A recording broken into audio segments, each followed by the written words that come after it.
Hello बच्चों, कैसे हो सभी। होप आप सभी फाइन होंगे। तो जैसा कि आप सभी जानते हैं, मेरा नाम है प्रशांत और आप और हम मिलकर आज एक नया टॉपिक स्टार्ट करने जा रहे हैं जिसका नाम है केमिकल काइनेटिक्स। ठीक है जी। तो केमिकल काइनेटिक्स क्या होता है और क्या है इसकी इंपॉर्टेंस, ये जानेंगे हम आज के लेक्चर में। और कैसे इसको पढ़ना है या क्या क्या इसमें पढ़ना है वो सब हम नेक्स्ट लेक्चर्स में जानेंगे।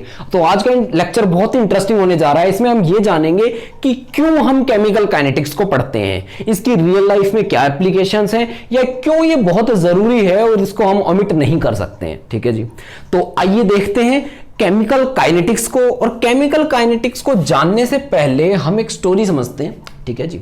एक स्टोरी समझते हैं। मान लीजिए एक ए है और एक उसका दोस्त है B.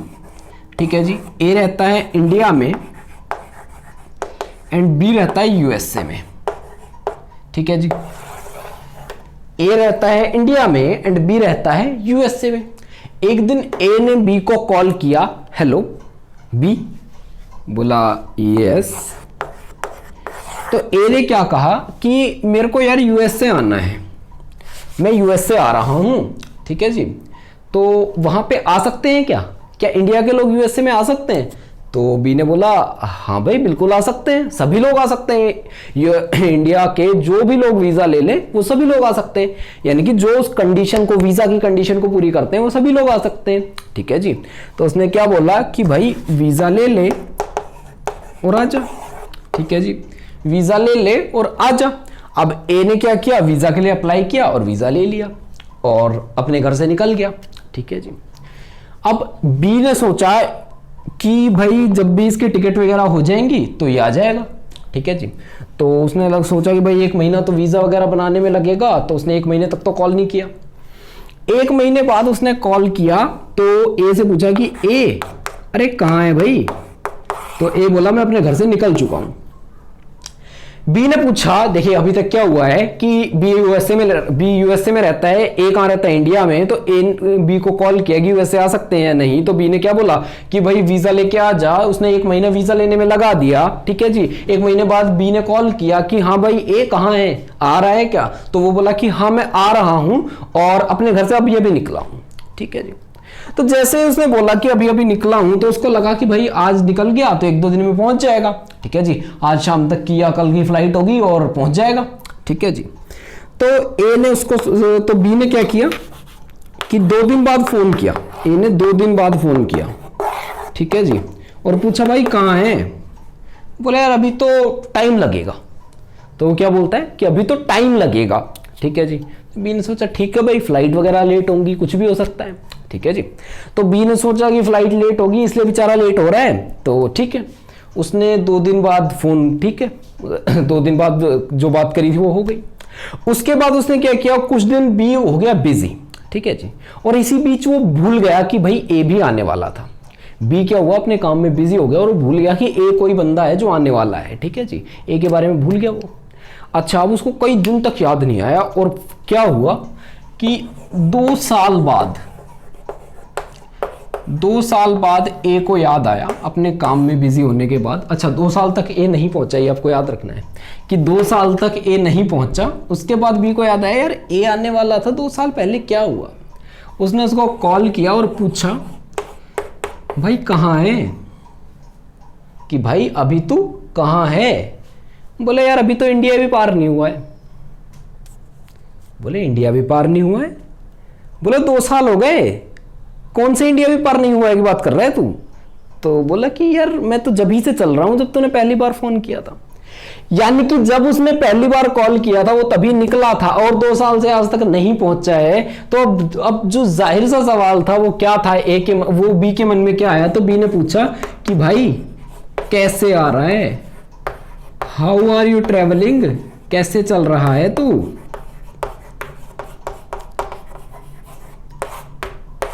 How are you travelling, कैसे चल रहा है, किस चीज में आ रहा है, कौन सी गाड़ी में आ रहा है? तो बोला यार मैं तो रेंग के आ रहा हूं। क्या बोला कि मैं तो रेंग के आ रहा हूं, यानी कि क्रॉल करके आ रहा हूं मैं तो। अब समझिए, क्रॉल करके अगर आ रहा है तो अमेरिका पहुंच तो जाएगा। ठीक है जी, पहुंच तो जाएगा, बट कितने दिन में पहुंचेगा ये कोई नहीं कह सकता है, कितने सालों में पहुंचेगा ये कोई नहीं कह सकता। ए ने कहा बी ने कहा कि भाई ये तूने बताया क्यों नहीं, तू क्रॉल करके आ रहा है। बोला भाई तूने पूछा ही नहीं, मैंने तो सिर्फ ये बोला था कि अमेरिका आ सकते हैं, तो बोला हाँ आ सकते हैं, मैं चल दिया। कहने का मतलब क्या है कि हाँ अमेरिका जाना पॉसिबल था, हाँ रेंग के अमेरिका जाना भी पॉसिबल था, बट जो ये इस जर्नी में पूरी बात जो ए और बी ने मिस कर दी वो ये थी कि जो इनका वे ऑफ ट्रेवलिंग था वो क्या था, या बेसिकली कहूं तो स्पीड ऑफ ट्रेवलिंग क्या थी। बेसिकली क्या मिस कर दिया इनने कि स्पीड ऑफ ट्रेवलिंग इनकी क्या थी। अब समझिए, अब एक एग्जांपल मैं केमिस्ट्री के हिसाब से दे रहा हूं और इस स्टोरी से आप कनेक्ट करने की कोशिश कीजिएगा। स्टोरी का एक बार आपको फिर से समरी दे देता हूं कि ए और बी दो दोस्त थे, बी यूएसए में रहता था, ए इंडिया में रहता था। और हुआ क्या था कि ए ने बी को फोन किया था कि भाई मेरे को यूएसए आना है। बी ने बोला हाँ भाई आ सकते हो यूएसए। बोले वीजा बनवाना पड़ेगा, ठीक है जी। उसने वीजा बनवा लिया और घर से निकल गया। घर से निकलने के बाद क्या हुआ, जब वो 2 साल तक नहीं पहुंचा तो बी ने कॉल करके पूछा भाई कहाँ है, तो बोला अभी तो मैं इंडिया से ही नहीं निकला हूं। अब तो बी ने क्या पूछा कि भाई तू कैसे चल रहा है, तो उसने बोला मैं तो रेंग के चल रहा हूं। समझ पा रहे हैं आप? तो ऐसी ही कोई रिएक्शन, ऐसी ही एक रिएक्शन है ग्रेफाइट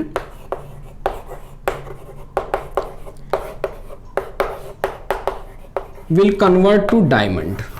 ठीक है जी, ग्रेफाइट को टेम्परेचर और प्रेशर लगा के डायमंड में कन्वर्ट करना है। अब पहली एक चीज होती है केमिस्ट्री में जिसको हम बोलते हैं थर्मोडायनेमिक्स। ठीक है जी, और थर्मोडायनेमिक्स हमें क्या बताती है कि ये रिएक्शन होगी या नहीं, ये रिएक्शन होगी या नहीं, that is we called feasibility of reaction. ठीक है जी, कि फिजिबिलिटी ऑफ रिएक्शन बताती है। जैसे अमेरिका आने के लिए पॉसिबिलिटी इसने बताई थी कि हाँ भाई आ सकते हैं या नहीं, तो वो कौन बताएगा, वो यहां बताएगी थर्मोडायनेमिक्स। कैसे बताएगी, उसने कंडीशन रखी थी कि वीजा लेना पड़ेगा तभी आ सकते हो। तो इसने क्या बोला कि अगर आपका डेल्टा जी लेस देन 0 हो, दैट इज नेगेटिव हो, तो ही आप आ सकते हो, दैट इज तो ही रिएक्शन हो सकती है। एक्चुअली पाया गया जो रिजल्ट आए वो क्या आए कि इसका डेल्टा जी नेगेटिव था। ठीक है जी, it's delta G was found to be negative. Okay, अच्छा इसके बाद क्या हुआ, इसके बाद कुछ लोगों ने क्या किया, तो इस रिएक्शन को स्टार्ट कर दिया, इस रिएक्शन को स्टार्ट कर दिया और ग्रेफाइट पे टेम्परेचर और प्रेशर लगा दिया जितना रिक्वायर्ड था, और उसको देखने बैठ गए, उसको ऑब्जर्व करने बैठ गए। 1 घंटा, 2 घंटे, 10 घंटे, 2 दिन, 1 महीना, ठीक है जी, एंड देन 2 साल गुजर गए फिर से, और कोई चेंज नहीं हुआ रिएक्शन में। जब रिएक्शन में कोई चेंज नहीं हुआ तो साइंटिस्ट ने सोचा कि भाई तुमने कुछ ना कुछ गड़बड़ करी है। तो उनने वापस गए थर्मोडायनेमिक्स वालों के पास, तो बोले पक्का हो जाएगी ना, ये डेल्टा जी पक्का नेगेटिव है ना इसका। बोला हाँ जी पक्का नेगेटिव है और पक्का हो जाएगी। तो बोले इसका मतलब हमने कोई और चीज मिस करी है, हमने 2 साल हो गए रिएक्शन नहीं हो रही, डेल्टा जी नेगेटिव है, रिएक्शन होनी चाहिए थी, नहीं हो रही, हमने कोई और चीज मिस करी है। जी हाँ, जैसे यहां पे जो चीज मिस हुई थी वही चीज वहां पे मिस हुई, और उनने क्या नहीं जाना उस रिएक्शन के बारे में, ये नहीं जाना कि इस रिएक्शन की स्पीड कितनी है। ठीक है जी, तो जो सारी प्रॉब्लम आई वो आई कि स्पीड कितनी है रिएक्शन की। अब साइंटिस्ट के दिमाग में आया कि यार स्पीड तुम गाड़ी की तो स्पीडोमीटर से पता कर लेते हो, किसी के मूवमेंट की डिस्टेंस अपॉन टाइम से पता कर लेते हो, हाउ टू नो या how to find out the speed of a reaction. ये था क्वेश्चन जिसकी वजह से हमारे टॉपिक यानी कि केमिकल काइनेटिक्स का जन्म होता है। ठीक है जी, तो इसको मिटाते हैं और देखते हैं आगे।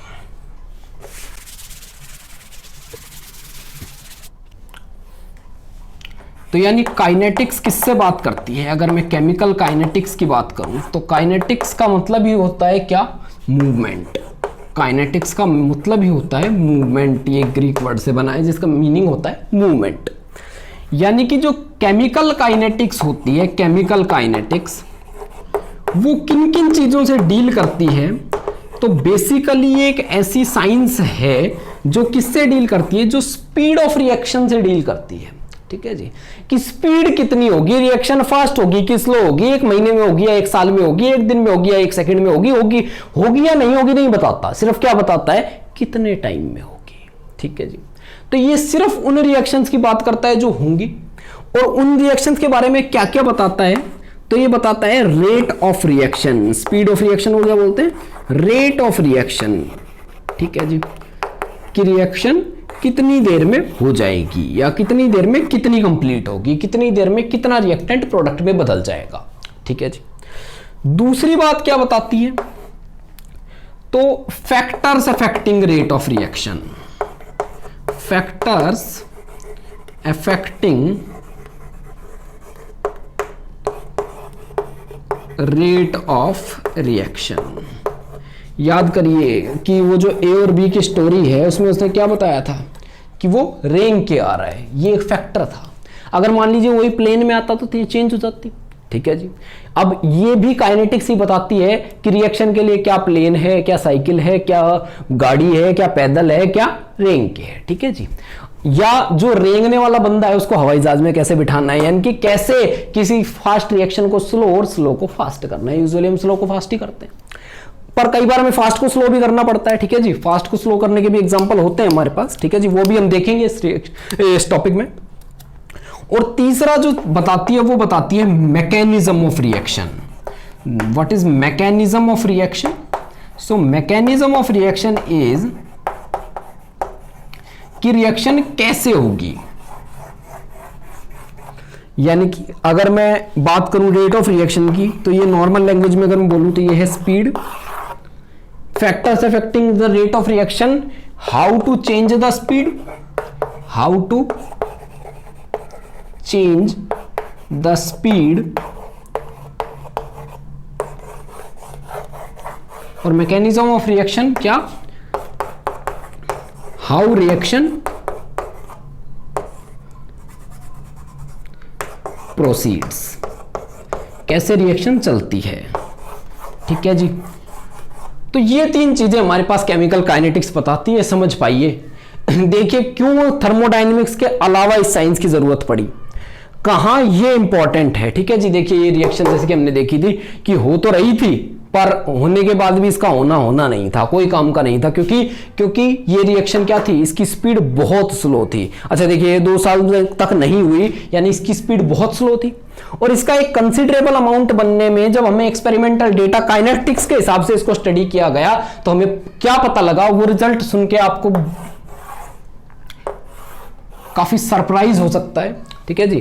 तो ग्रेफाइट से डायमंड इस टेम्परेचर और प्रेशर जो कि रिक्वायर्ड है उन पे बनने के लिए थाउजेंड्स ऑफ ईयर लगते हैं, थाउजेंड्स ऑफ ईयर्स लगते हैं, यानी कि हजारों साल लगते हैं इस तरह की रिएक्शन को होने में। यह हमें कब पता लगा, जब हमने काइनेटिक्स को ढूंढ लिया, जब हमने काइनेटिक्स को स्टडी कर लिया, तब हमें यह बात पता लगी। और हमने क्या सोचा कि भाई ये जो ग्रेफाइट से डायमंड बनाने वाला हमारा आइडिया है ना, जो ग्रेफाइट से नेचुरल डायमंड जैसा डायमंड बना, आर्टिफिशियल डायमंड तो हम बना सकते हैं, वो नेचुरल जैसा नहीं होता है, ठीक है।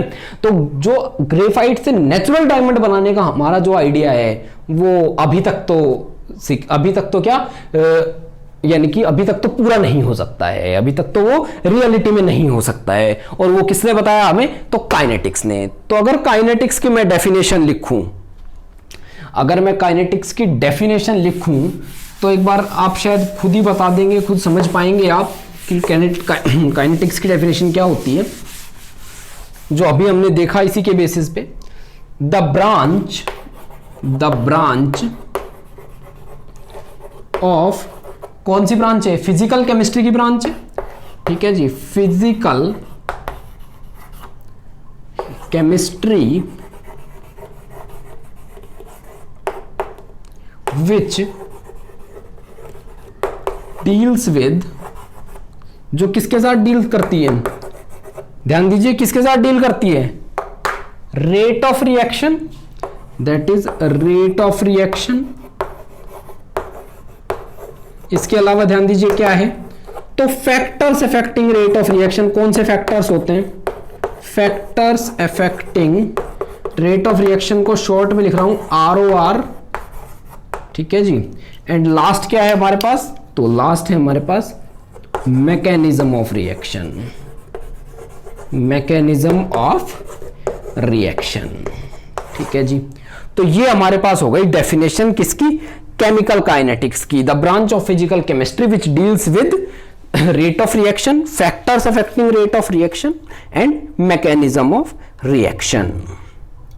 ठीक है जी। अच्छा, अब इसका ओरिजिनल लाइफ में क्या यूज है, तो इसको क्या पता करने के लिए, तो इसमें हम ये पता करने के लिए लगाते हैं कि how much time a reaction takes to occur, a reaction takes to occur।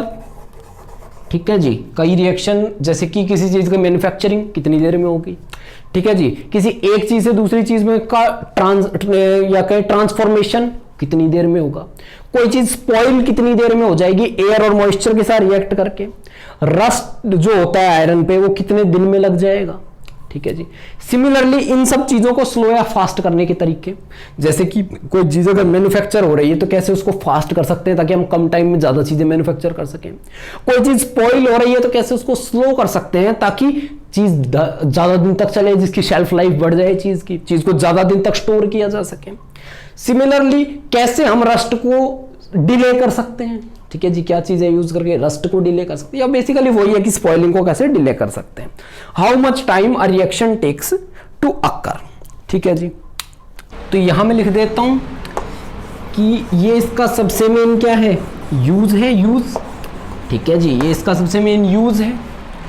तो आज के लेक्चर में इतना ही करते, इससे आगे हम देखेंगे कि रेट ऑफ रिएक्शन क्या होता है, फैक्टर्स कौन कौन से इफेक्ट करते हैं और मैकेनिज्म क्या होता है।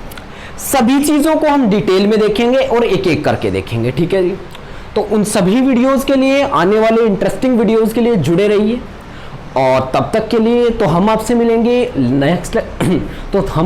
नेक्स्ट लेक्चर में। ठीक है जी, तो तब तक के लिए पढ़ते रहिए, खुश रहिए और देखते रहिए PRVV एकेडमी। Thank you.